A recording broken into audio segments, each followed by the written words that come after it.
to this event, Exporting Lead Poisoning, the Toxic Thread in Lead Chromates. This briefing is co-organized by the International Pollutants Elimination Network, or IPEN, and the Geneva Environment Network, as part of a series of events on the road to the 2025 meetings of the Conference of the Parties to the Basel, Rotterdam and Stockholm Conventions, which will take place in April and May 2025 in Geneva. This event series involves different stakeholders in order to help you dive more into the topics of the upcoming BRS COPs, and will conclude just a few weeks before the COPs with a briefing co-organized with the Secretariat of the Conventions. The overall aim of today's event is to raise awareness on the importance of controls on trade under the Rotterdam Conventions, using the ongoing trade of lead chromates to countries that ban lead paint as a case study. It will also explore what actions countries should take. So before I hand over to the moderator of this session, let me remind you that during this event, live interpretation from English to French will be available and can be accessed as shown in the slides on the screen. And as usual, the documents presented, the summary, as well as the video of the event will be made available on the web page. Throughout the event, participants can raise questions by using the Q&A box, and if time allows, this will feed the discussion at the end of the presentations. The transcript of the event is also available in 100 languages, as indicated in the slide. So with this, let me hand over the floor to the moderator of the session, Diana Rizzolio, the coordinator of the Geneva Environment Network. Over to you, Diana.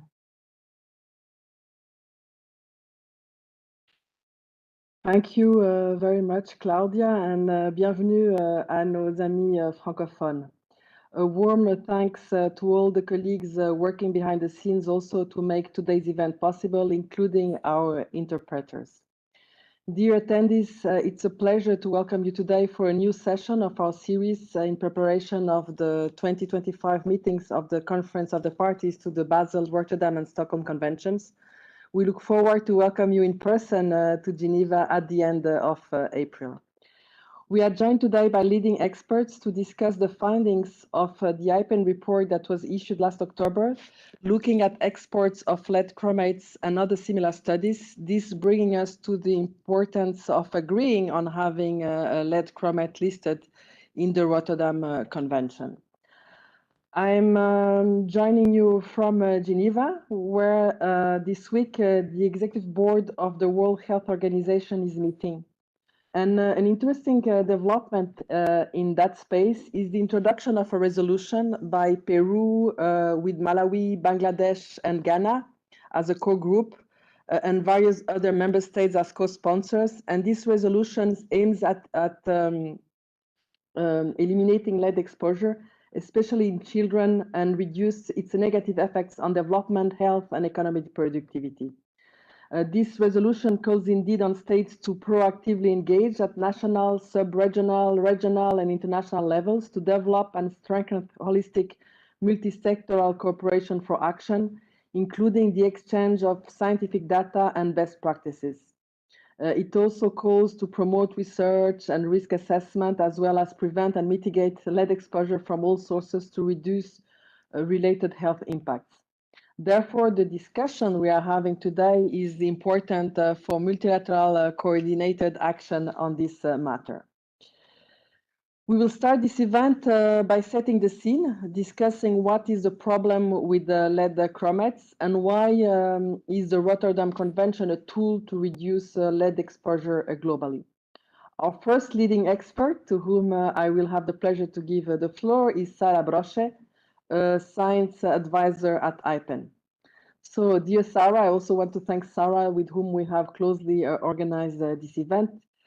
Sarah, let's hear from you now on the global problem of lead paint and how controlling trade of lead chromates through the Rotterdam Convention would empower countries facing challenges in enforcement of lead paint regulations. You have the floor.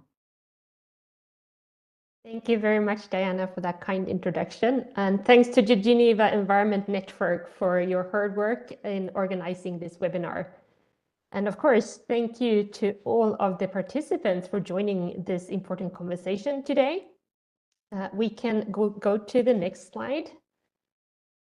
And just for those of you who do not know IPEN, we are a global network of public interest civil society organizations in more than 130 countries, working together for a toxics-free future for all.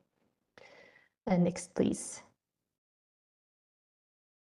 So to set the scene and to understand this issue, it's very important to know a little bit about the global problem with lead paint.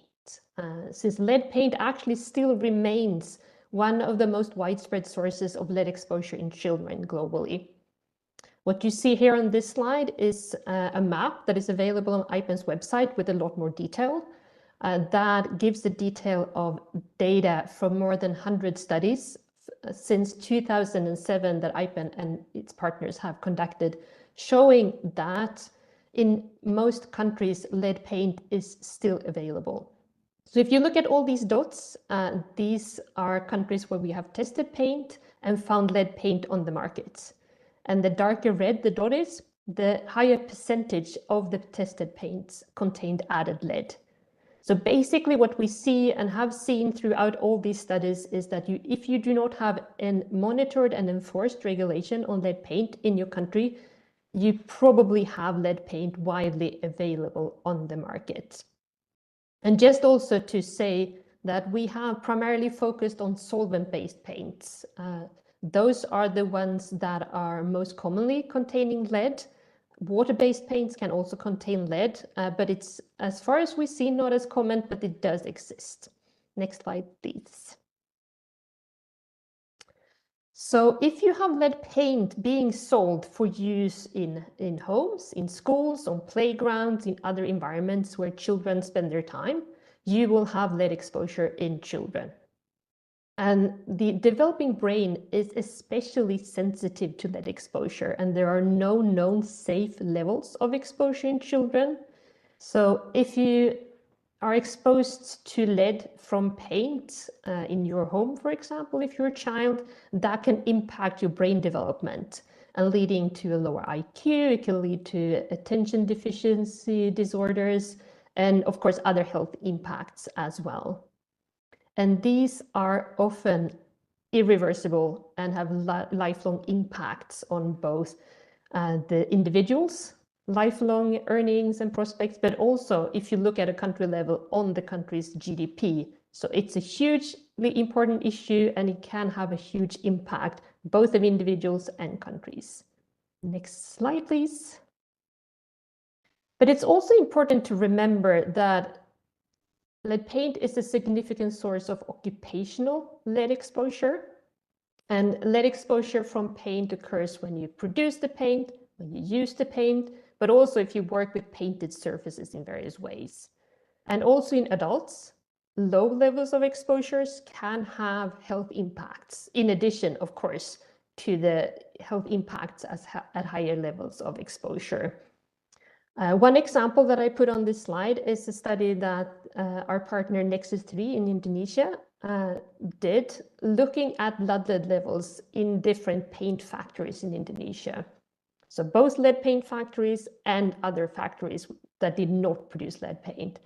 And it was very clear from this study that the workers in the paint factories that produced lead paint, 75% had elevated lead levels, blood lead levels, and the majority, so more than 50%, had an elevated risk of health impacts. And 10% had elevated risk of cancer, if you look at the lifetime perspective. And for the other workers in non-lead paint factories, this risk wasn't there.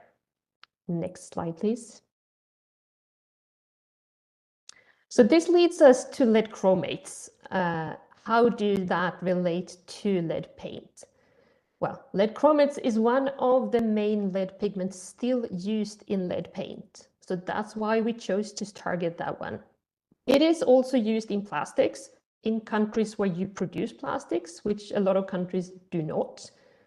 And also in many countries, you do have partial or complete restrictions on use of lead chromates in plastics. And alternatives to lead chromates in both plastics and paint is widely available. And we see that countries are increasingly adopting lead paint regulations, making these alternatives even more widely used and available. Many countries still need to adopt lead paint regulations, so that is an important message as well from this presentation. But because that is the first step towards eliminating lead paint in countries and globally. But what we also see and hear from colleagues around the world is that many countries faces challenges with monitoring enforcement of these lead paint regulations.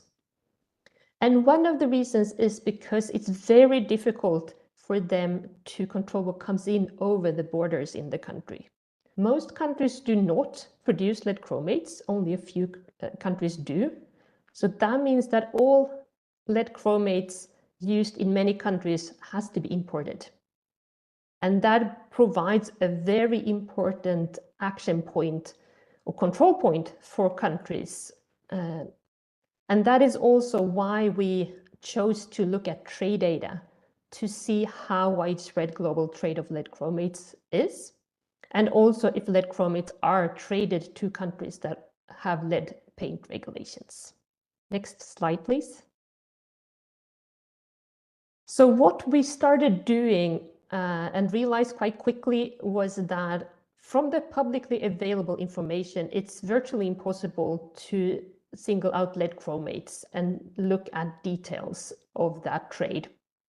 Because lead chromates are part of the bigger group of chrome-based pigments that you can search for in the ComTrade database, for example, and other sources.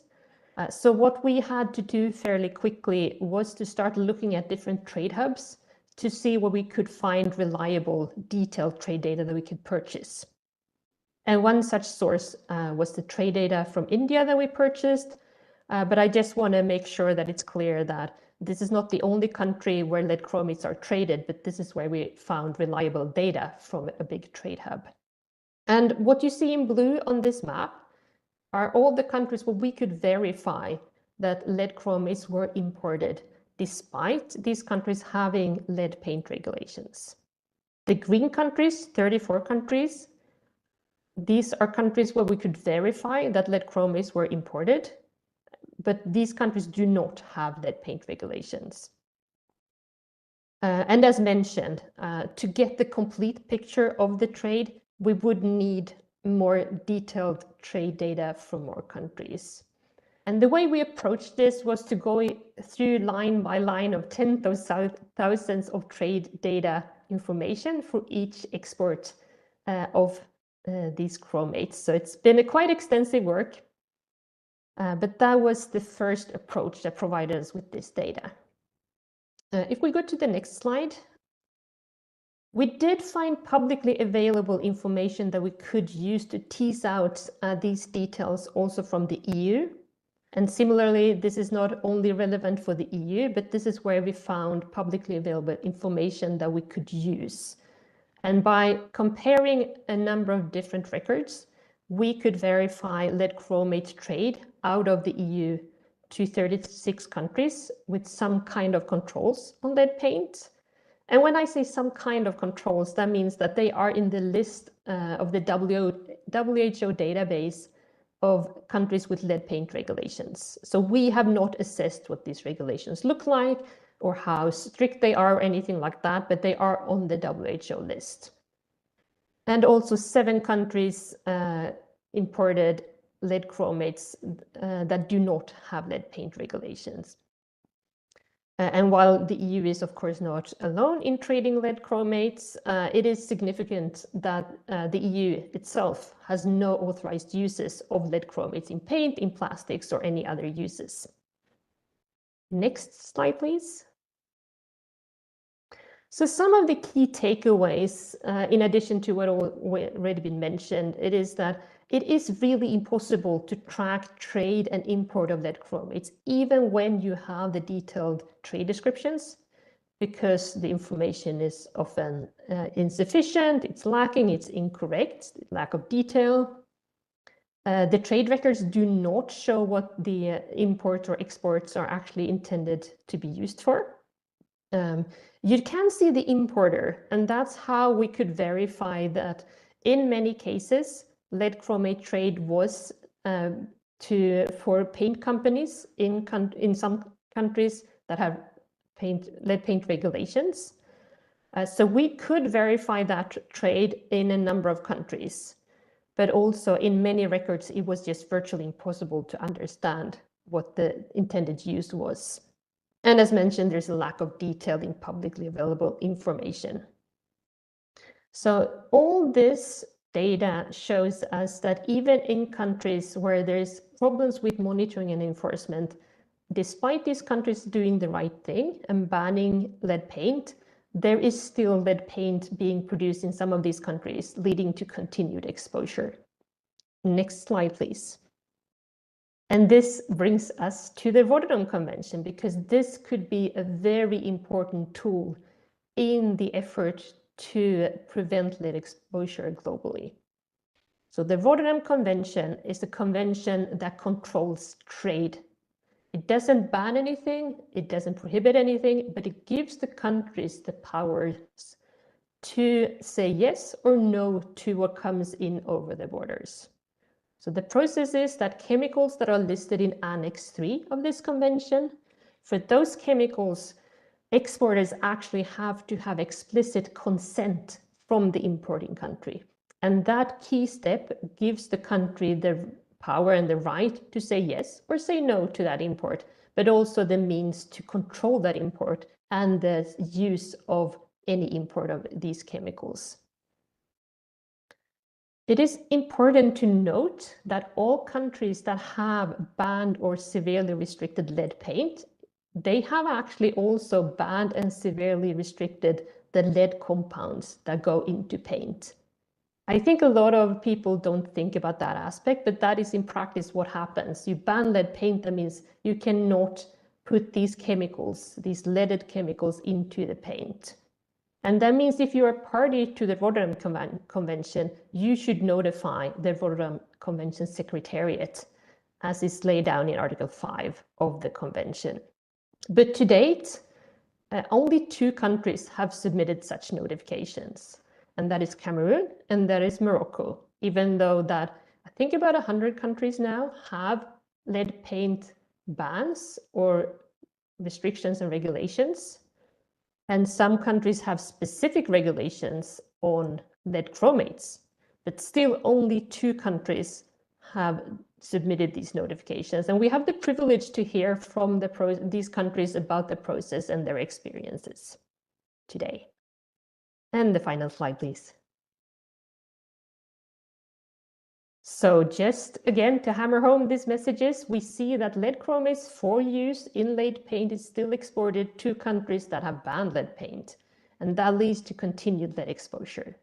We know that the prior informed consent procedure of the Rotterdam Convention can empower countries to control imports and any use in the country of lead chromates, and that can help prevent lead exposure.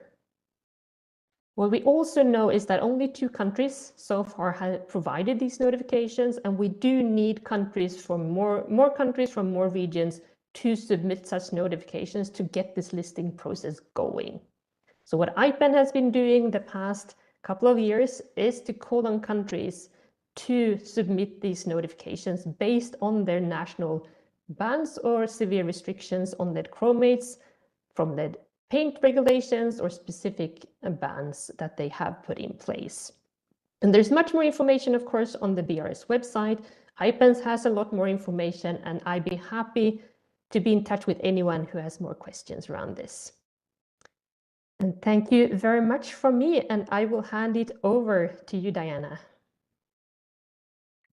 Thank you very much, Sarah, for helping us setting the scene. And indeed, some resources have already been shared in the chat, so don't hesitate, Sarah, because there were also questions already on the sources of the data that you have been using for this study.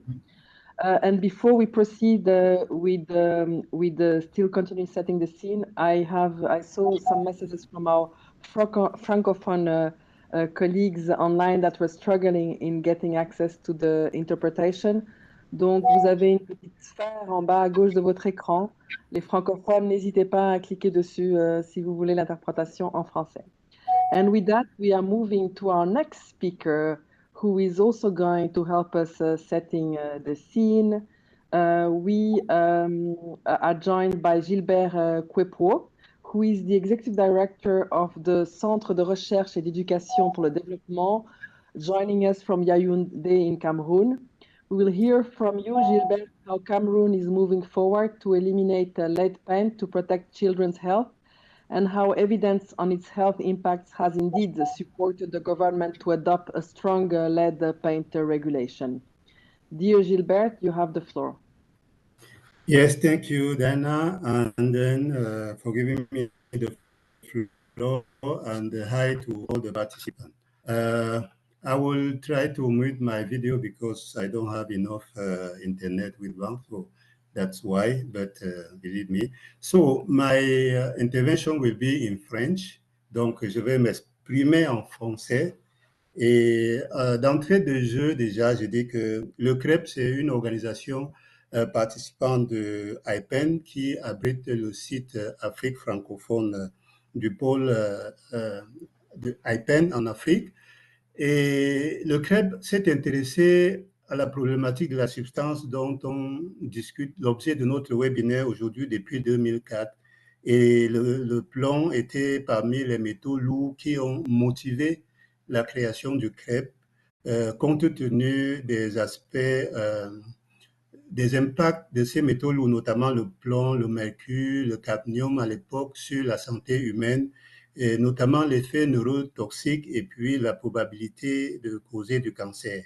À l'époque, on s'intéressait au plomb dans les déchets, les composts que les gens utilisaient pour faire de l'agriculture, et à partir de cette agriculture-là, les populations pouvaient être exposées au plomb. Mais quand en 2009, lors de la deuxième conférence internationale sur la gestion des produits chimiques, une résolution a été adoptée endossant le partenariat mondial pour l'élimination de l'utilisation du plomb dans les peintures, la mise en œuvre du paragraphe 57 du plan de mise en œuvre du sommet mondial pour le développement durable. Nous nous sommes rendus compte qu'il y avait une autre source plus importante de plomb dont la société était exposée plus que la source qui nous intéressait au départ, c'est-à-dire les peintures qu'on retrouve partout dans les maisons, dans les écoles. Et comme notre cible était les enfants, il fallait protéger l'intelligence. Nous avons saisi cette opportunité au bon parce que la SACAM à l'époque proposait à travers le QSP des moyens pour travailler dessus. C'est ainsi que, en prochaine slide, nous avons donc, prochaine diapositive, please. Donc, c'est ainsi que nous avons commencé à contribuer à développer des données nationales pour nous rendre compte effectivement si la problématique des peintures au plomb était une problématique qui intéressait aussi le Cameroun. Donc, entre 2011 et 2017, nous avons procédé à des études scientifiques qui consistaient à collecter et analyser des échantillons de peinture pour leur concentration totale en plomb. Et vous pouvez voir sur le graphique total, la plupart de ces peintures que nous avions avaient des concentrations largement supérieures à la concentration qui était, par exemple, conseillée par le CDC des États-Unis. Donc, et puis, nous avons eu des concentrations de plomb de l'ordre de 50%, c'est-à-dire 500 000 ppm. Et la plupart des peintures variaient entre 10 000 ppm et cette valeur extrême-là. Donc, sans compter que la majorité des peintures avaient des concentrations en plomb supérieures à 90 ppm, qui était la valeur recommandée par le CDC des États-Unis, et c'est un pays qui était ambitieux par rapport à des teneurs de plomb dans les peintures. Donc, ces études de 2011 à 2015 nous ont permis de faire ce qu'on a appelé la situation de référence du Cameroun et de nous rendre compte effectivement que les peintures au Cameroun, distribuées au Cameroun, contenaient abondamment du plomb. Et donc, cela nous a donné une base pour pouvoir commencer à mener certaines actions de plaidoyer. Prochain slide, s'il vous plaît. Et en plus de ces données de concentration de plomb dans les peintures, et il faut noter que à l'époque, toutes les peintures de toutes les origines d'importation, de fabrication locale étaient concernées par cette problématique de peinture au plomb. Donc, toutes ces sources d'approvisionnement de peinture au plomb contenaient des peintures au plomb. Donc, nous avons eu l'évidence qu'effectivement, les peintures vendues au Cameroun contenaient du plomb. Mais ce n'était pas suffisant pour pouvoir convaincre les décideurs à interdire les peintures au plomb parce qu'il fallait montrer le lien entre les peintures au plomb et l'impact probable sur la santé humaine, notamment la santé des jeunes enfants. Cela nous a conduit en 2015 à mener une étude de pilote sur la plombémie. La plombémie, c'est la mesure de la concentration du plomb dans le sang des enfants. Nous sommes intéressés aux enfants de 0 à 7 ans, donc de 1 an à 7 ans. Et le graphique à l'écran nous montre les résultats. Donc, vous voyez les résultats qui sont la moyenne géométrique de cette étude a montré que la plupart des enfants, dont la moyenne géométrique était de 8 microgrammes par décilitre chez les enfants testés.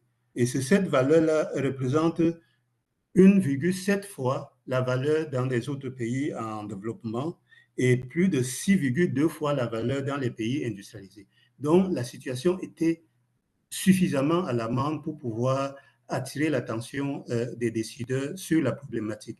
Donc, l'une des sources des peintures auxquelles les enfants pouvaient être exposés, parce que ces enfants, les lieux les plus fréquentés, c'est des écoles, c'est la maison, à travers la poussière. Donc, c'était l'une des principales sources d'exposition de ces enfants-là. Et nous avons essayé de faire ces liens, bien que n'ayant pas conduit des études de causalité, à faire le lien entre l'utilisation abusive et massive des peintures au plomb au Cameroun et l'exposition des enfants. Donc, plus de 82% des enfants étudiés, contenus dans l'étude, avaient le taux de plomb supérieur à la valeur de l'époque qui était de 5 microgrammes par décilitre, avec une moyenne géométrique de 0,8 microgrammes par décilitre. Prochain slide.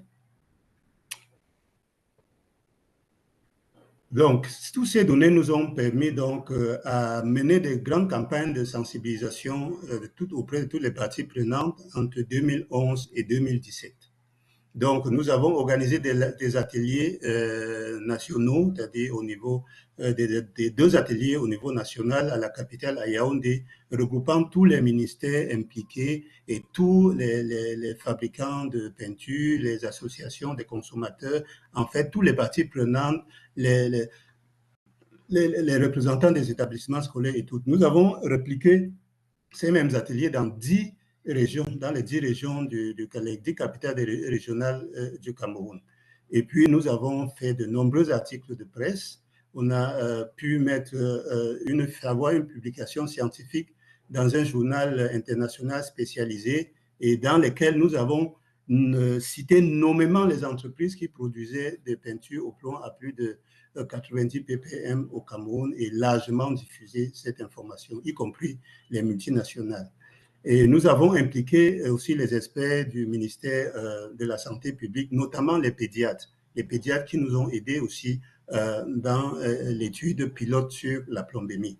Et avec ces données, nous avons fortement impliqué le ministère de la Santé publique du Cameroun au vu des connaissances que nous avions par rapport à l'exposition au plomb des peintures et puis les effets sur la santé des jeunes enfants, notamment sur l'effet neurotoxique et puis la probabilité de les exposer à d'autres maladies non transmissibles pendant leur vie adulte. Prochain slide. Donc, ce plaidoyer donc, a été fait auprès des différentes parties prenantes. Vous avez à l'écran quelques captures des ateliers. Et cela a donc permis donc d'aller près des fabricants, y compris les fabricants qui représentent les multinationales de fabrication de peinture telles que PPG ou à l'époque Cep Seigneurie, qui ont immédiatement réagi par rapport à nos résultats qui étaient des résultats factuels, frappants, qui ne donnaient aucune ambiguïté, aucune opportunité aux fabricants de peinture de pouvoir se justifier ou bien trouver des raisons parce que les données étaient factuelles. Donc, et puis ça, nous tenons à le faire remarquer, c'est l'importance de la science. Et l'une des missions du CREP, c'est faire le lien entre la science et l'action. Donc, justifier les actions ou bien les décisions politiques avec des faits scientifiques. Prochain slide, je vous en prie. Donc, l'impact immédiat de ces activités, c'est que le plus grand fabricant local, qui est PPG, à l'époque Cep Seigneurie, a dû rappeler toutes ces peintures qui contenaient du plomb que nous avons identifiées dans notre publication et rendues publiques dans les différents journaux et les différentes interventions dans le média.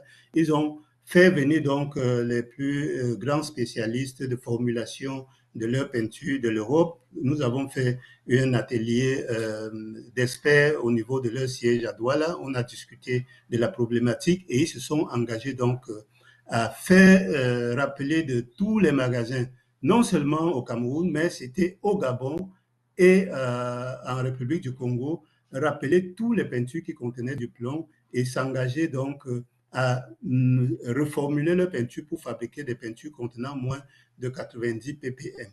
Ils ne se sont pas arrêtés là, ils se sont engagés donc à plus indiquer sur les pots de peinture avec des étiquettes le taux de plomb désormais contenu dans les peintures qui mettaient sur le marché. Cette initiative du plus grand fabricant local avec la plus grande part du marché a eu un effet d'entraînement sur quelques fabricants locaux aussi qui ont commencé à étiqueter leur peinture, c'est-à-dire à reformuler sans pour autant attendre qu'on passe déjà à la réglementation. Prochain slide.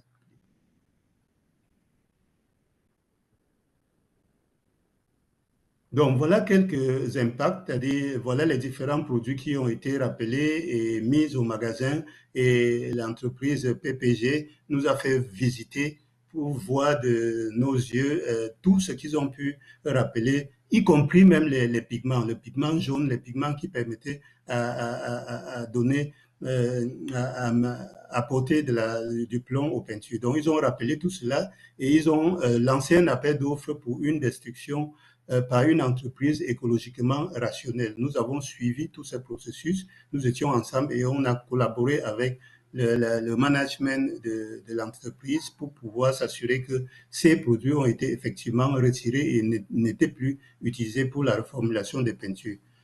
Prochain slide.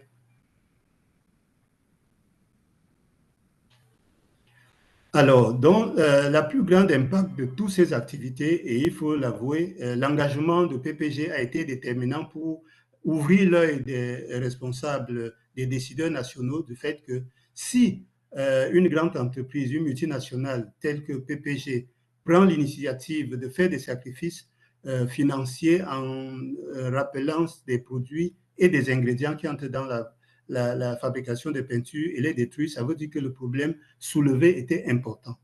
Donc, l'ANOR, qui est l'Agence nationale de la normalisation, a mis sur pied un comité technique pour élaborer une norme nationale sur les peintures au plomb. Ça, c'était en 2012.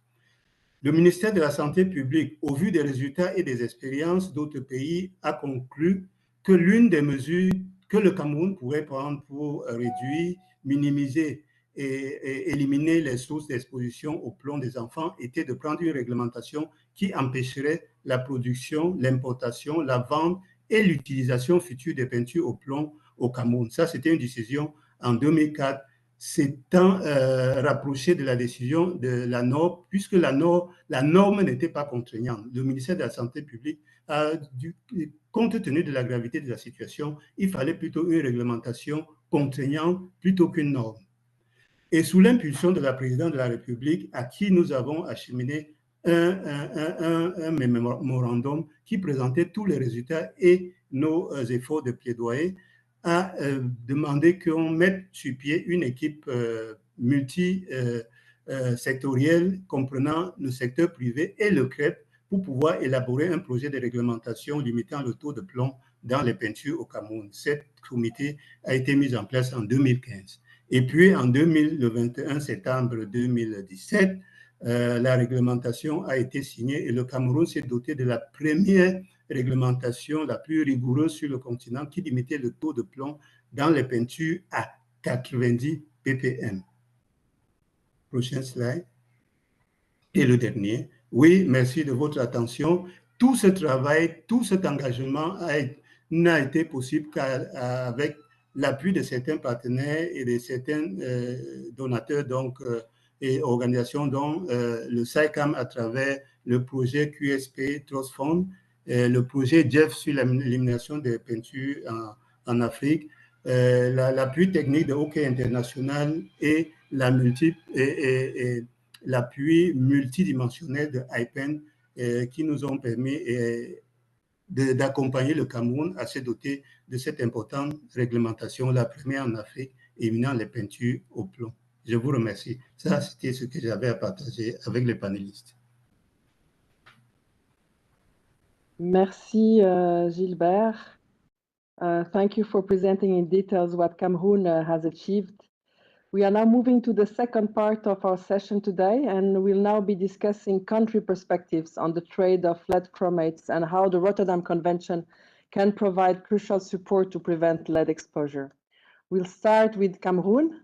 Our first speaker in this session is Amadou Amajoda from the Ministry of the Environment, Nature Protection and Sustainable Development of Cameroon. Mr. Amajoda, you are also the Rotterdam Convention official contact point for your country. After the great presentations of Gilbert, so let's hear from you, Mr. Amajoda, on the importance of banning lead paint in Cameroon, the challenges with enforcement, and the importance of a Rotterdam Convention listing. Vous avez la parole.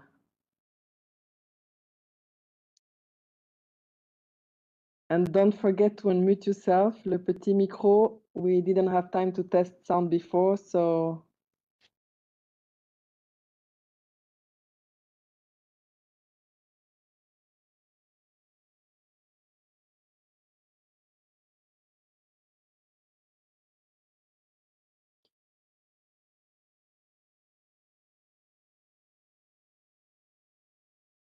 There you are unmuted, so it should be fine.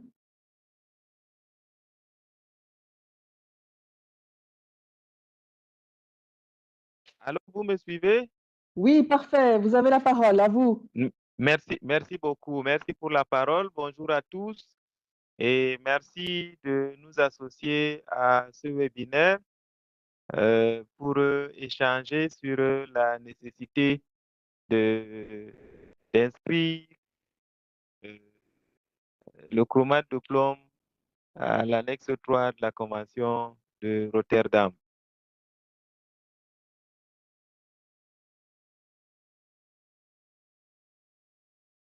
Dire un mot sur cette nécessité-là de l'interdiction de la peinture au plomb en général et la nécessité d'inscrire le chromate de plomb à l'annexe 3 de la Convention de Rotterdam. Alors, il faut dire que le ministère de l'Environnement, de la Protection de la Nature et du Développement durable, dont je fais partie en tant que sous-directeur en charge de la gestion des déchets et des produits chimiques, et par ailleurs point focal de la Convention de Rotterdam, ainsi que de la Convention de Bâle, sur la base du mandat qui a été confié au ministère de l'Environnement à travers le décret numéro 2011/25 81/PM du 23 août 2011 portant réglementation des substances chimiques nocives et ou dangereuses, a adopté l'arrêté numéro 004 du 21 septembre 2017 qui interdit la peinture au plomb en limitant la concentration de plomb à un maximum de 90 ppm dans toutes les peintures fabriquées, importées, commercialisées et utilisées au Cameroun et qui prend effet immédiatement à la date de signature de cet arrêté. Alors, précisément, ou alors spécifiquement, l'arrêté stipule que les formulations de peinture dont la concentration en composé de plomb est supérieure à 90 ppm à la liste des produits chimiques nocifs et ou dangereux et, et des substances dont la fabrication et l'importation sont interdites. Les formulations de peinture dont la concentration en composé de plomb est égale ou inférieure à 90 ppm à la liste des produits et substances chimiques nocifs ou dangereux soumis à autorisation préalable. Cette réglementation vise à protéger la santé humaine, surtout celle des jeunes enfants, des effets nocifs sur la santé de l'exposition au plomb en mettant l'accent sur les effets neurologiques nocifs. Alors, il y avait plusieurs défis, hein. Alors, nous avons des défis liés à l'application de la réglementation interdisant la fabrication de peintures au plomb. 6 ans après l'entrée en vigueur de cette réglementation, une étude menée au Cameroun en 2023 par le CREP, dirigé par Dr Kepou qui venait de faire un exposé, a démontré que les peintures au plomb à usage domestique à forte concentration de plomb sont encore largement disponibles sur le marché malgré l'interdiction. Alors, les résultats de cette étude indiquent qu'environ 13% des peintures échantillonnées contiennent plus de 10 000 ppm de plomb total et que ces peintures sont majoritairement issues des importations des différentes régions du monde. Ces données importantes ont fourni une justification solide pour penser à un contrôle plus global du commerce des chromates de plomb, constituant majeur entrant dans la fabrication des peintures au plomb. Le gouvernement fait face à une batterie de défis qui l'empêchent ainsi de mettre en application cette réglementation, notamment le manque de capacité d'analyse au niveau national, des kits portables ou des kits d'analyse de laboratoire, une insuffisance de formation en ce qui concerne les douaniers au niveau des différentes portes d'entrée pour les contrôles à l'entrée des marchandises, le manque de moyens financiers pour les inspections régulières, les contrôles du respect de conformité par les inspecteurs du ministère, relevant du ministère de l'Environnement, à l'endroit des fabricants ou des importateurs de peinture. Alors, l'importance d'une inscription sur la liste de la Convention de Rotterdam. Alors, il faut dire que l'arrêté numéro 004 que j'ai évoqué tout à l'heure, adopté par le Cameroun, interdit par ricochet l'utilisation de chromates de plomb comme ingrédient intentionnel dans les peintures. Et il interdit effectivement l'importation et la fabrication des peintures contenant des chromates de plomb en tant qu'ingrédient intentionnel, donc en tant que pigment. Cet état de fait donne l'opportunité au Cameroun de considérer cet arrêté comme une réglementation finale qui restreint sévèrement l'utilisation des chromates de plomb dans les peintures qui sert d'important levier pour le Cameroun et d'autres pays ayant interdit les peintures au plomb de base juridique pour soumettre une notification au secrétariat de la Convention de Rotterdam en vue de l'inscription des chromates de plomb à son annexe 3 conformément à l'article 5 de la Convention de Rotterdam. Il faut noter ici que l'arrêté numéro 004 n'interdit ni ne restreint aucune autre utilisation des chromates de plomb. Et par conséquent,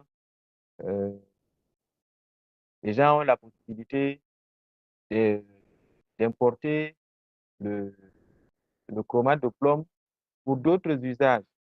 Mais l'inscription des chromates de plomb à l'annexe 3 de la Convention de Rotterdam donnera cette possibilité d'interdire de façon totale l'importation ou l'utilisation des chromates de plomb à l'effet de protéger la santé de nos populations et particulièrement les jeunes enfants. Sur ce, voici présenté le petit exposé que nous avons préparé dans le cadre de ce webinaire. Je vous remercie.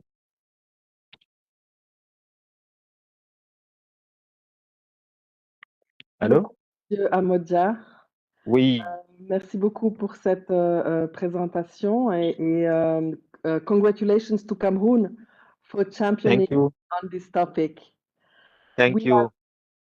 It was really a pleasure to have you here. Thank you. Great. We are now moving to another country, Morocco. We have heard earlier from Sarah that Morocco is the second country where Anan Shawi from the Moroccan Association Health, Environment and Toxicovigilance. You will be speaking, Ms. Shawi, on the experiences with eliminating lead paint and its health impacts in Morocco, including the adoption of a lead paint regulation and submitting a Rotterdam Convention notification. So, Ms. Anan, you have the floor. Thank you very much.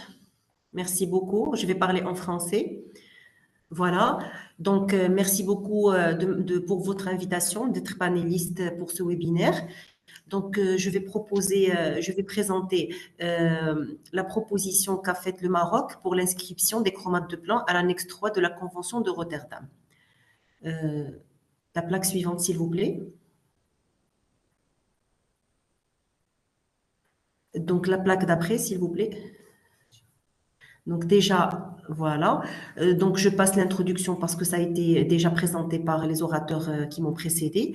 Donc tout d'abord, nous avons commencé à faire une évaluation du risque de l'exposition aux chromates de plomb au Maroc à travers les données du Centre antipoison et de pharmacovigilance du Maroc. Donc ce qui nous a permis d'avoir les données suivantes. Entre 1989 et 2020, l'année 2020, on a enregistré au niveau de la base de données du Centre antipoison et de pharmacovigilance du Maroc 169 cas de saturnisme, dont 71%, c'est-à-dire 120 cas, sont dus à l'exposition au plomb à travers les peintures. Donc, les plombémies dans le sang des patients qu'on avait, ils variaient entre 134 microgrammes par litre et 707 microgrammes par litre. L'âge médian de nos patients était de 9 ans. De nos patients, des 120 patients étaient symptomatiques, ce qui fait presque un patient sur deux était symptomatique. Les signes cliniques qu'ont présenté nos patients étaient dans 36% des cas des douleurs abdominales, des vomissements, des nausées et des diarrhées, c'est-à-dire des signes digestifs. Ils ont présenté dans 20% des cas des signes neurologiques à type d'obnubulation, de troubles de conscience, d'agitation, de perte de connaissance et de céphalée. L'évolution était favorable pour tous nos cas, c'est-à-dire on n'a pas enregistré de décès. Par contre, on a enregistré 2 cas de séquelles, un cas de séquelles inconnu, c'est-à-dire sur la base de données c'était inconnu, et un cas de retard moteur. La prochaine plaque, s'il vous plaît. Merci. Donc voilà, là j'ai présenté les données du centre antipoison, c'est-à-dire les données des cas qu'on reçoit à l'unité d'information toxicologique du centre antipoison. Le centre antipoison du Maroc, il a aussi un laboratoire. Donc là, je vais présenter sur cette plaque les données du laboratoire du centre antipoison. Donc entre 2010 et 2020, le laboratoire du centre antipoison du Maroc a reçu 155 demandes de détermination. L'âge moyen était de 22 ans. 35% des adultes et presque 20% des enfants. La plombémie moyenne était aux alentours de 74 microgrammes par litre et 3 cas de nos patients avaient une plombémie supérieure à 450 microgrammes par litre et c'était dans le cadre d'une exposition professionnelle. Donc, les services de pédiatrie, c'était les services qui envoyaient dans la plupart du temps ces demandes de plombémie car ils identifiaient le syndrome de Pica comme facteur de risque. Donc, le syndrome de Pica, c'est le syndrome chez les enfants où ils vont amener tout ce qu'ils trouvent, c'est-à-dire par terre, particulièrement la terre, les écailles de peinture, à leur bouche. Donc, juste pour préciser pourquoi j'ai présenté les données de la toxicovigilance et les données du laboratoire, parce que les données de la toxicovigilance, quand j'ai parlé des plombémies au départ, c'était parfois on avait des patients qui venaient avec leur plombémie déjà qui est déjà faite. Parfois elle est faite au niveau national, parfois le prélèvement il est externalisé à un laboratoire à l'étranger. Donc voilà, c'est pourquoi il y a cette distinction entre les données de la toxicovigilance, parfois certains patients viennent avec leur plombémie déjà, et les données de notre laboratoire, c'est-à-dire les plombémies qui sont faites sur place au niveau du centre antipoison. La prochaine plaque, s'il vous plaît. Donc après cette évaluation de risque, donc le Maroc, il a été conscient que l'exposition au plomb et particulièrement l'exposition aux chromates de plomb à travers les peintures était une problématique nationale. Donc au Maroc, donc la prise était en 2014 par l'édition d'une revue trimestrielle du Centre antipoison sous le nom de Toxicologie Maroc, l'édition d'un numéro spécial sur les intoxications aux métaux lourds. Après, il y a eu l'organisation en 2016 d'une journée nationale de sensibilisation à l'intoxication par le plomb. Au fait, cette journée, elle a été organisée par plusieurs sociétés savantes avec le Centre antipoison du Maroc. En 2017, il y a eu une étude qui a été menée sur la teneur en plomb des peintures commercialisées au Maroc et qui avait trouvé que 40% des peintures qui étaient commercialisées au Maroc dépassaient la concentration maximale de plomb recommandée par l'OMS et le PNUE qui était de 90 ppm. Et aussi, en 2019, il y a eu une journée de sensibilisation à l'intoxication par le plomb qui a été organisée à l'université Ibn Tufayl de Kenitra. La prochaine plaque, s'il vous plaît. Donc voilà, je vous mets ici quelques images des activités qu'on a menées. Donc vous trouvez les deux numéros de la revue Toxicologie Maroc qui traite des métaux lourds et qui traite du plomb. Donc une affiche de sensibilisation en arabe sur la toxicité du plomb. Là, vous trouvez une photo des échantillons de peinture où l'étude a été faite et où on a trouvé que 40% des peintures contenaient plus de 90 ppm de plomb et des photos de sensibilisation ainsi qu'une photo, voilà la photo du milieu en dessous, et elle montre, elle montre une étude qu'on avait faite dans des usines de fabrication de batteries, des usines clandestines de fabrication de batteries. Donc, on avait fait une étude sur l'exposition de la population marocaine au plomb autour de ces usines. Voilà, c'était une photo lors de cette étude. La prochaine plaque, s'il vous plaît. Voilà d'autres images qui illustrent les activités de sensibilisation et particulièrement les activités qui ont été menées dans le cadre des semaines de plomb. Donc, il y a des affiches de sensibilisation, aussi bien en arabe, en français et aussi en amazigh, c'est-à-dire la langue locale du pays. Donc, la plaque suivante, s'il vous plaît.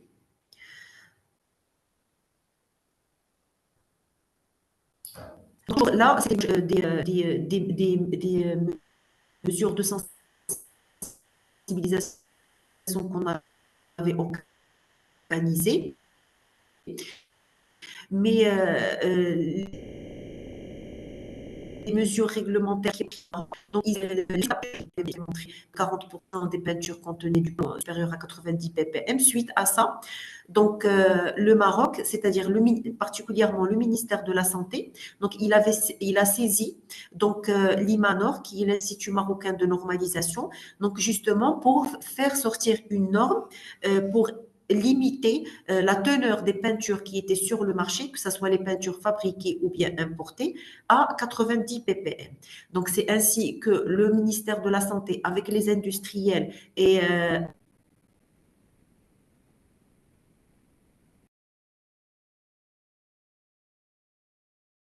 Madame Chaoui, si vous, voilà, si vous nous entendez, il faut couper la vidéo parce que vous coupez un petit peu. Merci.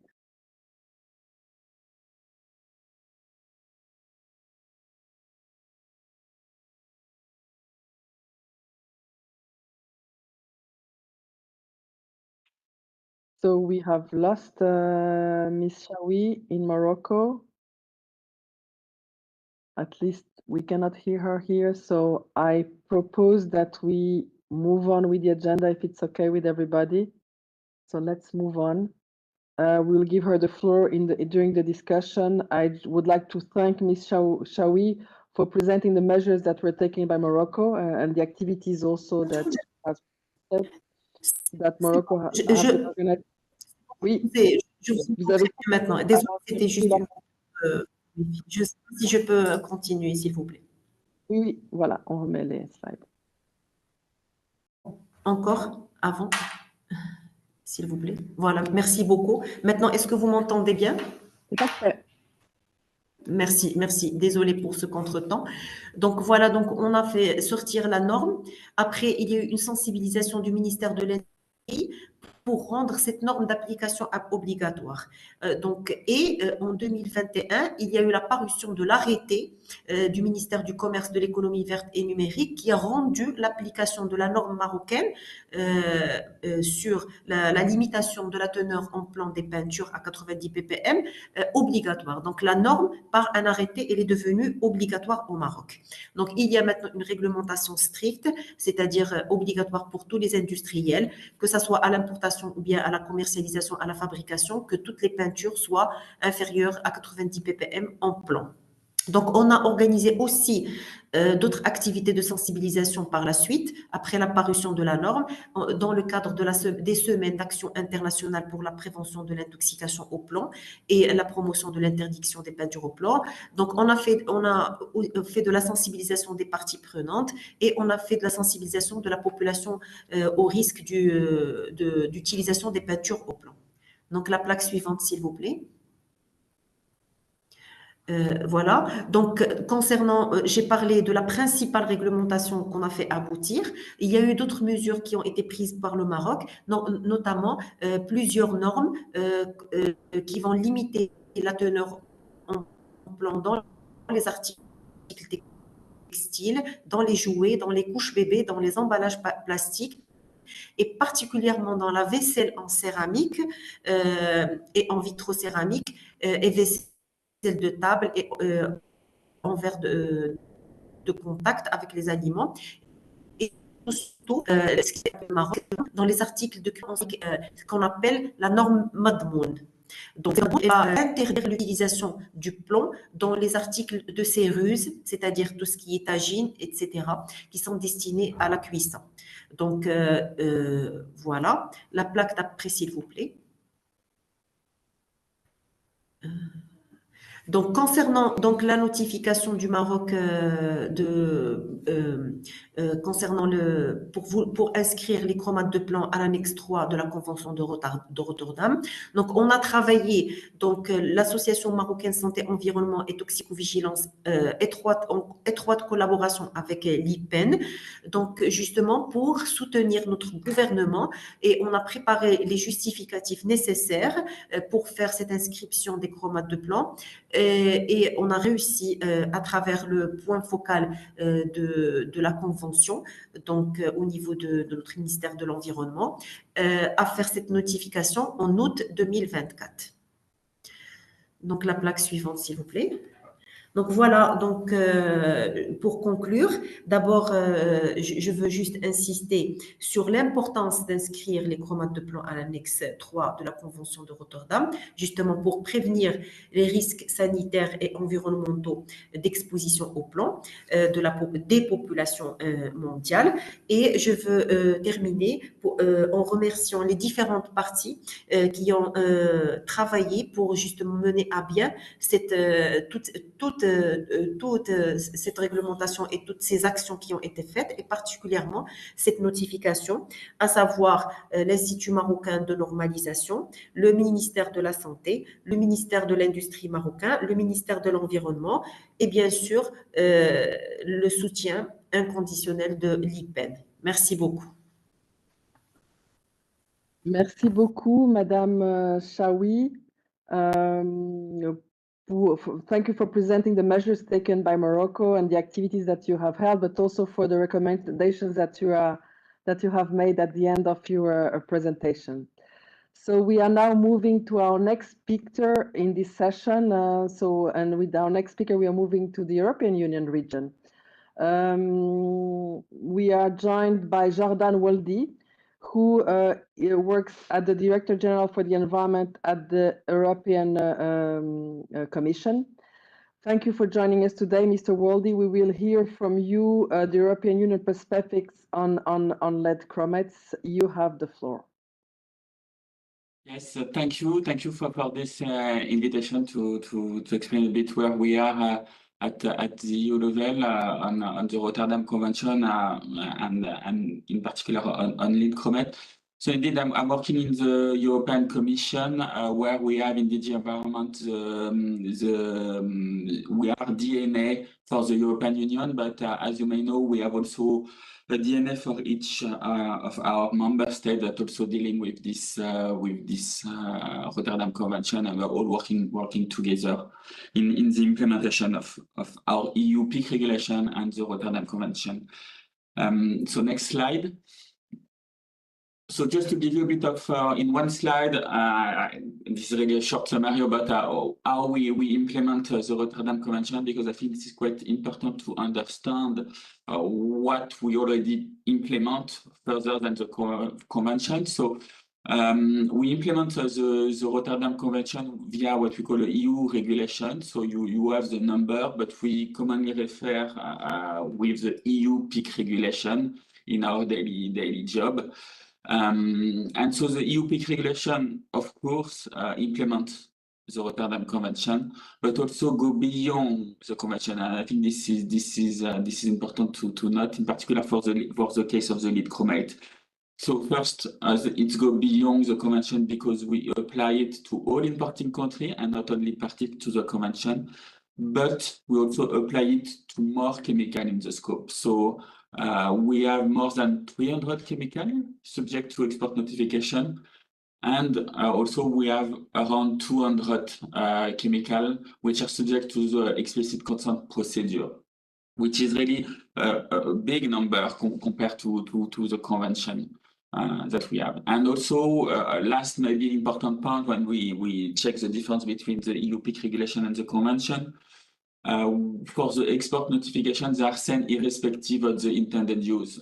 So even if you export a pesticide, you will receive a notification for industrial chemical, because we cannot ensure that the use in the importing country. So we just prefer to, in any case, send an export notification.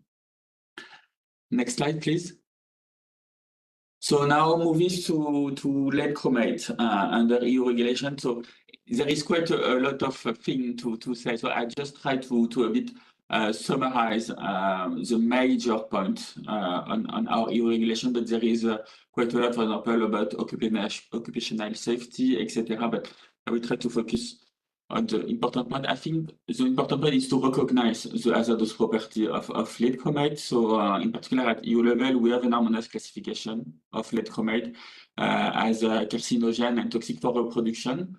But so this is for the human health part, but we have also a classification even for the environmental domain, and with aquatic acute and aquatic chronic. So we in our EU legal framework, we recognize hazardous properties, and with this official hazardous property, we're able to take risk management measure at EU level. So first for lead chromate, but we have a ban for all consumer use. So it's not possible for a consumer to buy lead chromate for personal use. So on this is quite clear.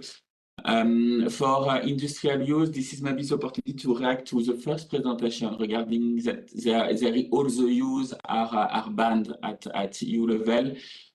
This is indeed nearly true now, but not fully, because we have what we call under the EU legislation an authorization process for the most hazardous chemical, where we in fact ban the use of chemical for industry. But they can still apply for really specific case for use of this industrial chemicals. And under this authorization regime, we have the lead chromate, and we have also two, I think this was important to know, two specific chemicals. So a yellow lead chromate and also a red compound lead chromate, which are subject to this authorization regime.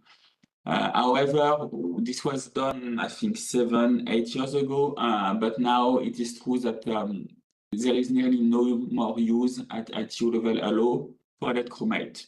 So this may be an opportunity for us to move forward.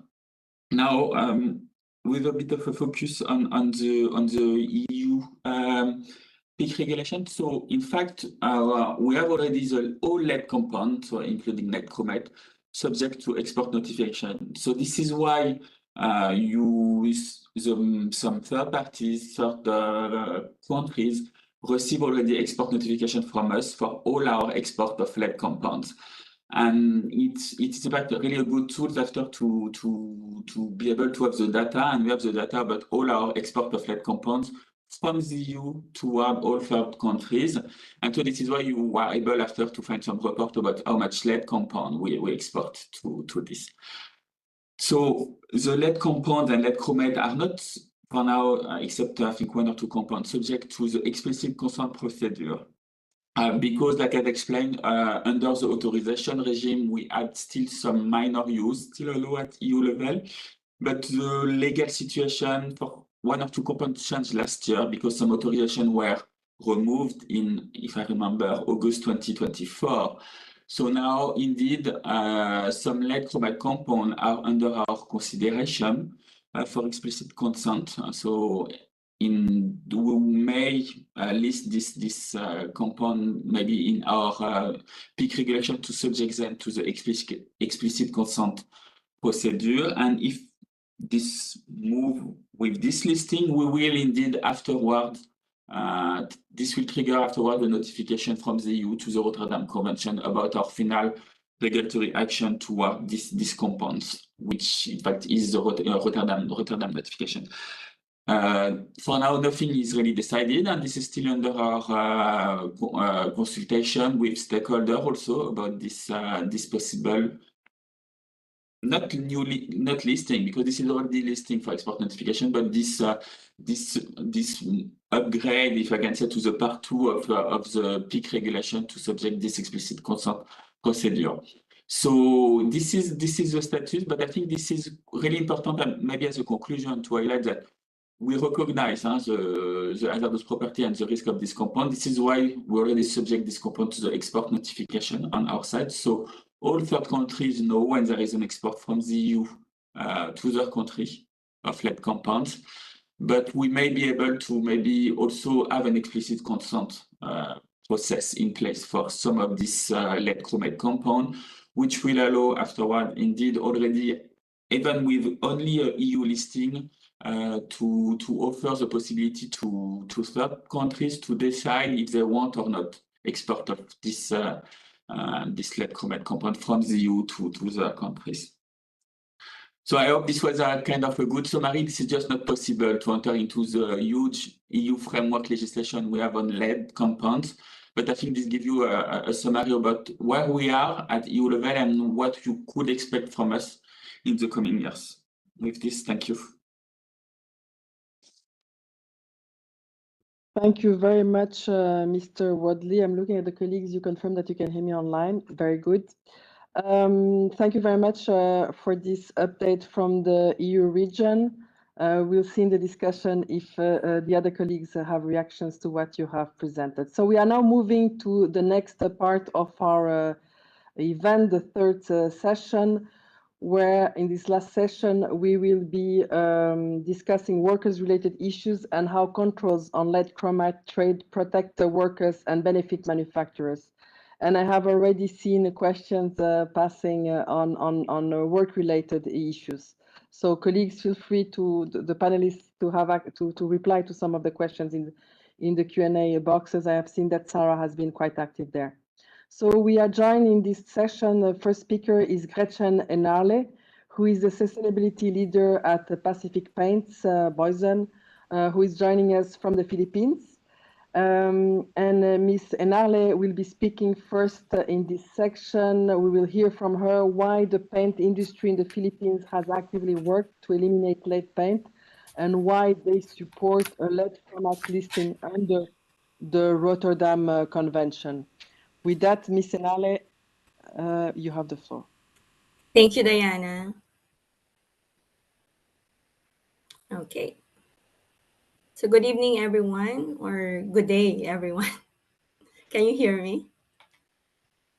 Yes, we can. Okay, thank you.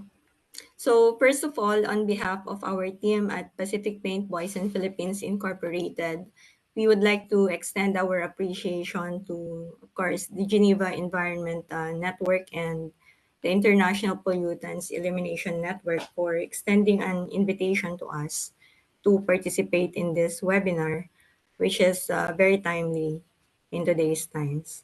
So we are very honored to be part of this significant event,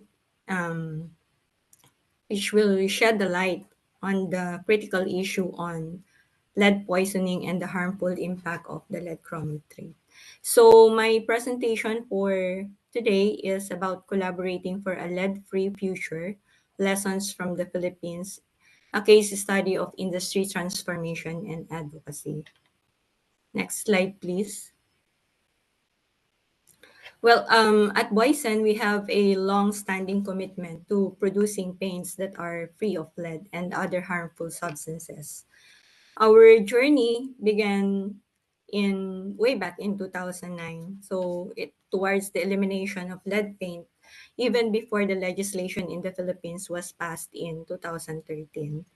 And as mentioned, as early as 2009, we had already voluntarily phased out the use of lead in our products.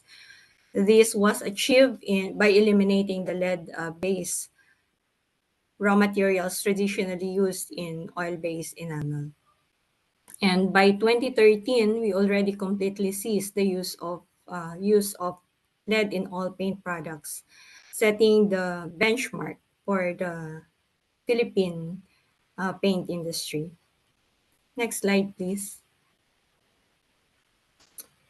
Our journey to eliminate lead from our products involved a meticulous process. So we had to replace the lead-based raw materials that were traditionally used in our oil-based enamels.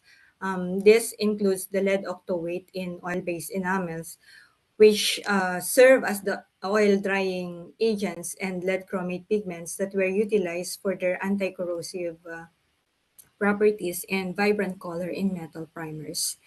Additionally, we also removed the lead chromate pigments that provided the iconic red, yellow, and green hues in our paint range. So this comprehensive approach underscores our company's unwavering dedication to producing paint products that are not only of high quality but also safe and environmentally responsible. Next slide, please. Well, in the Philippines, as an active member of the Philippine Paint and Coatings Association, or PPCA, which is formerly the Philippine Association of Paint Manufacturers, we stand in solidarity with the organization's stance on the listing of the lead chromates in the Rotterdam Convention. The PPCA's expression of support for the listing of lead chromates in the Rotterdam Convention in 2013 2023 is a testament to our collective commitment to environmental health and safety. The no objection stance reflects the industry's commitment to phasing out lead chromates and embracing safer alternatives. As for the PPCA, we are committed to this cause, and is reflected in the fact that today in the Philippines, we have 7 paint companies, including Boysen, have already secured the lead safe certification. So this is a clear demonstration of our industry's willingness to adopt and improve, ensuring the paint products available in our market are safe and do not pose a risk to public health or the environment. Our association, the PPCA, also acknowledges the significant steps taken by its members. So the paint elimination project in the Philippines is a multi-sectoral approach. It is an industry-wide collaboration among members, including the phase-out usage of lead chromates and the discontinuation of the production and marketing in compliance with the Chemical Control Order for Lead and Lead Compounds, which was passed in 2013. Moreover, our association underscores the importance of having legally binding tools like those provided by the Rotterdam Convention to control the importation of such hazardous substances and prevent the spread of lead-containing paint products. So as you can see, as an industry, we are very passionate about lead elimination in our paint products. That's why we submitted a no objection recommendation to our Environmental Management Bureau in 2023. Next slide, please. Our experience collectively in the Philippines underscores the importance of collaboration and proactive measures in addressing environmental health concerns. So the successful implementation of our chemical control order as issued by our government in 2013 for lead and lead compounds is a testament to the effectiveness of such collective action. However, the persistent issues regarding the importation and sale of high lead concentration paint products remind us that there is still much work to be done. And as an industry, we firmly believe that the legally binding tools provided by the convention, such as the Rotterdam Convention, are essential in controlling the entry of these hazardous substances into our markets. By participating in this webinar, we aim to contribute to the global discourse in the lead chromate regulation and share our insights on the challenges and successes of achieving lead-free paint production. Next slide, please. Thank you once again for inviting us to Geneva Environment Network and to the IPEN for organizing this timely webinar, and as I've mentioned earlier, very relevant event. And we look forward to a productive and insightful discussion with our fellow stakeholders and experts in the field. Thank you. Thank you very much, Ms. Enarle, for providing here a private sector perspective on this important topic. And our last speaker today is joining us also from Geneva. Lashka Gracic is part of the occupational safety and health team at the International Labour Organization. The Rotterdam Convention as an important tool. She will be speaking about the Rotterdam Convention as an important tool to protect workers' health and the need to better protections for workers from lead chromates and all sources of lead exposure.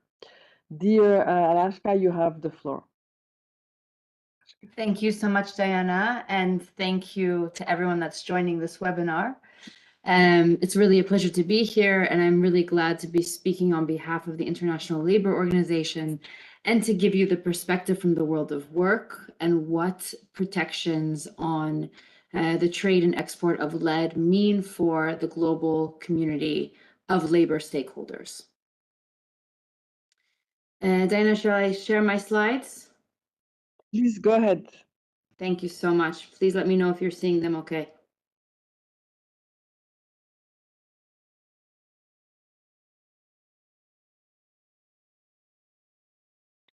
One second. We had them, but And you need a different. you removed them, so you need to put Now them you back. see it. Yeah, no, you need to put them back. You remove them. Yeah. Now you see it. Now, All good? perfect, perfect. Great. Thank you so much. Okay. So I'm going to start with this first point about the connections between the Rotterdam Convention and also other legally binding standards, notably the ILO conventions when it comes to chemicals. So here you see the ILO has many conventions on chemical hazards, but we have one specifically for lead and lead in paint. And here you see it, and this is not a misprint. This is from 1921. This is a convention that was created by the International Labor Organization, bringing together workers' representatives, employers' representatives, and governments in its third session, only its third session. So the ILO was created in 1919, and already in 1921, we saw the first legally binding global standard on white lead. Now, this standard convention number 13, brings into practice the prohibition of the use of lead in paint, in different types of pigments, prohibits women and, very importantly, children from participating in any kind of occupational activities involving lead paint. And it also gives a provision to ensure that there's a proper statistical maintenance of lead poisoning cases. So knowing at the national level how many cases of lead poisoning there are, already more than 100 years ago, recognizing the toxicity of lead and the possibility for different working populations to be exposed. So this is more than 100 years ago. We know that we need to take action on this. So where are we now? And I want to give a bit of a view of where we stand in 2025 already. So the ILO works very closely on the lead issue when it comes to occupational exposures. We know that despite the bans that exist and what all of the other presentations have showed, there is still a problem when it comes to lead exposures. What does it mean for the world of work? We know that we have lead exposures still happening from different types of artisanal painting. We know that it happens also in industrial painting all around the world, but also things like lead acid batteries. We know that we have lead in other manufacturing components and not just in lead paint. And we know that we need to target all of these issues. We can't go only in one specific area when it comes to lead. We need to tackle lead as a comprehensive hazard that is poisoning workers all around the world. Now here I want to highlight that we have very limited statistics when it comes to occupational exposures. We know that they're happening. What the level is very difficult to ascertain. We have some statistics that show us that we have more than 1.8 million workers exposed globally to lead. These are coming from very specific sources. So we know that this is very underestimated. And we have, unfortunately, very limited data when it comes to work-related health impacts on lead. We know that they're poisoning workers. We know that they're causing cancers, neurotoxicity, cardiovascular diseases, many other health impacts, but we don't have the full scope. And likely, we're only seeing the tip of the iceberg when it comes to occupational poisonings from lead. What do we know? We know that there are key sectors of exposure. We've been talking a lot about lead paint. Lead paint is a very important source of exposure, but there are others. And I think that in this broader discussion, we can't leave out those other workers that might be left behind if they're exposed to lead in other key sectors. Now, what we do know is that workers are exposed, they face a very heavy burden. So when you're talking about workers' exposures, we're talking about 8 to 12 hours a day of exposures, 5 or more days a week throughout the years, throughout many different years, throughout years of exposures. So we know that the burden for workers is very heavy. But we know that workers are not only exposed at the workplace, they're also exposed environmentally. And so we know we have a double burden of exposure for working populations around the world. So this is a population that we need to pay attention to. And this is also a population that intersects what Sarah described at the very beginning of childhood exposures. We have millions of child laborers, unfortunately, around the world, still exposed to chemicals and still exposed to lead and paints. And so we know that we have a big problem that still exists on our hands in 2025. What can we do to take action on these issues from the world of work perspectives and what the ILO is doing? And the ILO recommends a toxics use reduction approach that promotes the phase out of lead. Of course, in cases where we have good evidence for toxicity, the prohibition, as we've seen already from our convention from 1921. The ILO also promotes the ratification and implementation of international labor standards on occupational safety and health and on chemicals. I would motivate everyone that's in this webinar to check from your country perspective which ILO conventions on occupational safety and health and chemicals has your country ratified. It is likely they have ratified a few, hopefully Convention 170 on chemicals, but maybe even the lead convention. So what has been ratified in your country, and have the provisions from these conventions made it into OSH legislation, and are they being enforced? A very important assignment for all of you. But also we're moving towards a moment of recognizing that all workers around the world have the right to a safe and healthy working environment. We're moving towards a human rights-based approach when it comes to chemical exposures, which of course includes lead. We know that workers have the right to be protected. They have the right to know what they're being exposed to at the workplace, and they have the right to remove themselves from hazardous situations. So we frame all of this action that we're doing in a human rights-based approach. Importantly, on the fourth bullet, we need to ensure that we're integrating questions of lead toxicity, lead exposure into national policies and programs on safety and health. In your countries, you might have national programs and policies on safety and health. We need to ensure that chemicals are a priority in these programs and that lead figures within these priorities. So chemicals as a whole, but are there specific legislations? Are there specific laws and regulations on lead? Something that needs to be made a priority in every country. And finally, very importantly, the importance of updating, implementing, and enforcing occupational exposure limits for things like for different types of lead, making sure that we have occupational exposure limits that are globally harmonized, that they're evidence-based, and that they're being updated in a regular manner. So how does this all link to the Rotterdam Convention? We know that in the Rotterdam Convention, we do have a very powerful peak procedure. We need to make sure that usually we have the national designated authority in the Ministry of Environment. Today, we're talking about a lot of health impacts. Are the ministries of health being coordinated with? Are they on board with the peak procedures? Are they also being informed? And what about the ministries of labor? If we're talking about industrial applications of materials containing lead, are the ministries of labor informed? Are they informing their social partners, which include workers' unions? We need to have this multi-sectoral coordination and collaboration, because if the peak procedure is only held within the Ministry of Environment, and it's only a one-stream approach, we miss the ability of raising awareness and integrating other ministries and other constituents that are really important when it comes to potential exposure scenarios for lead paint. So I wanted to share my last slide, some tools that different constituents can use. We do have an ILO, very thick book of ILO diagnostic and exposure criteria for occupational diseases, an entire section dedicated to lead and its compounds to look at different kinds of symptoms, but also different types of diseases that might result for lead exposures, and also how to treat workers that are dealing with these types of exposures. So I look forward to continuing this conversation. Anyone that has very specific questions about how to engage the Ministry of Labor, how to engage World of Work constituents, I remain, of course, at your disposal. Thank you so much, and I hand it back to you, Diana.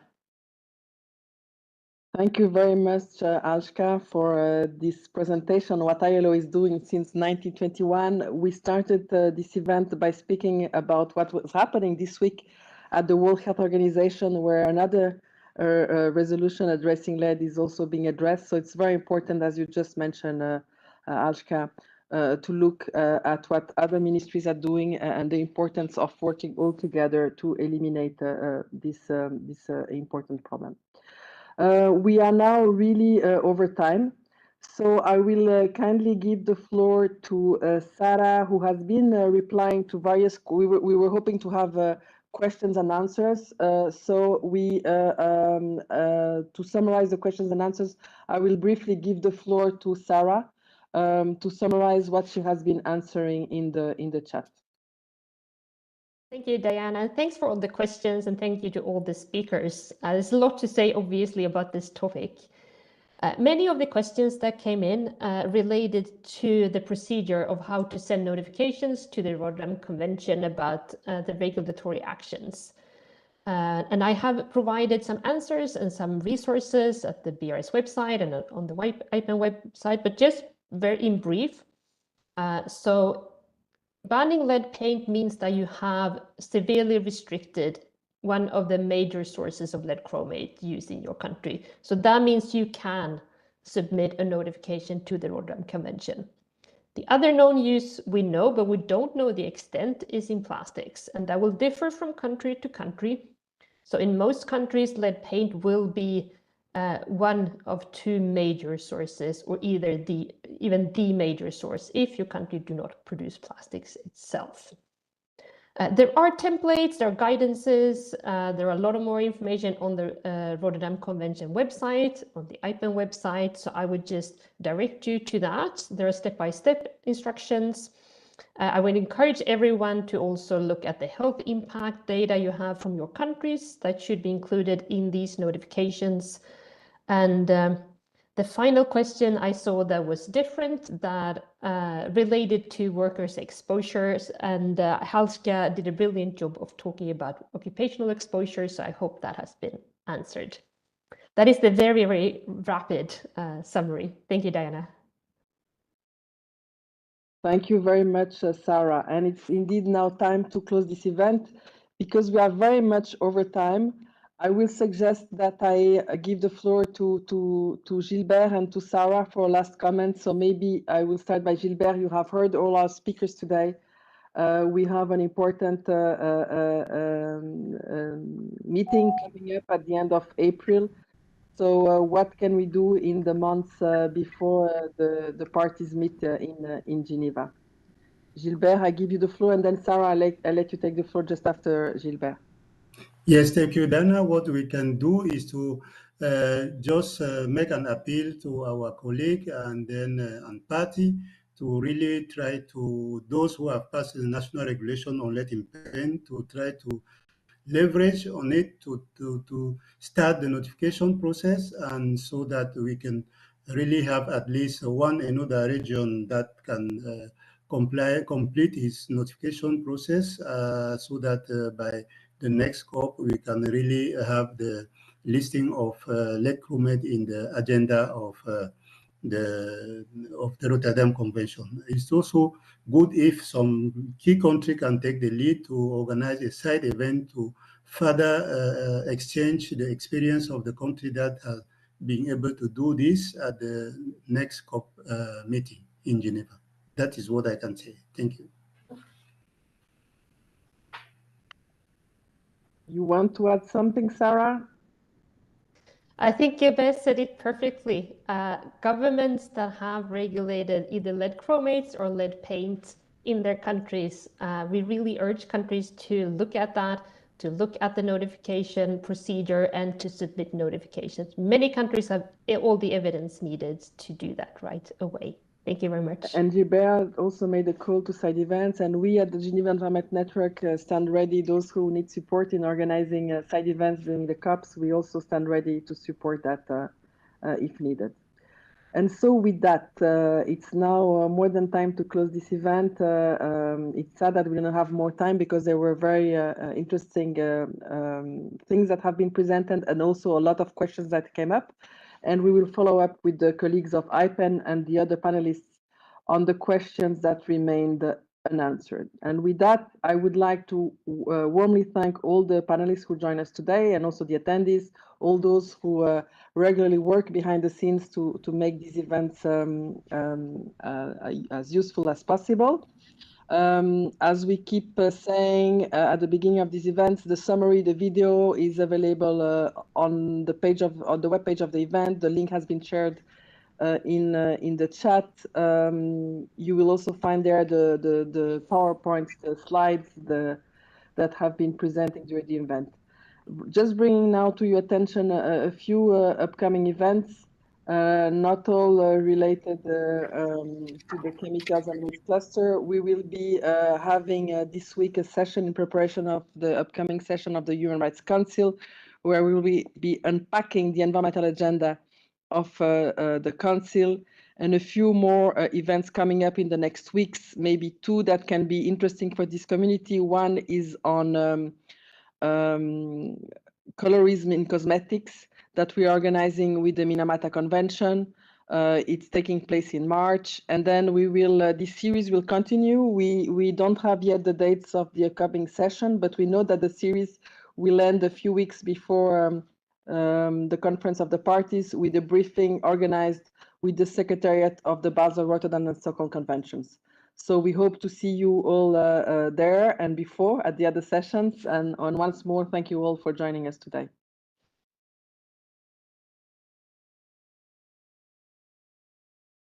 And apologize for the speakers for not giving you back the floor, but we were really over time. Thank you.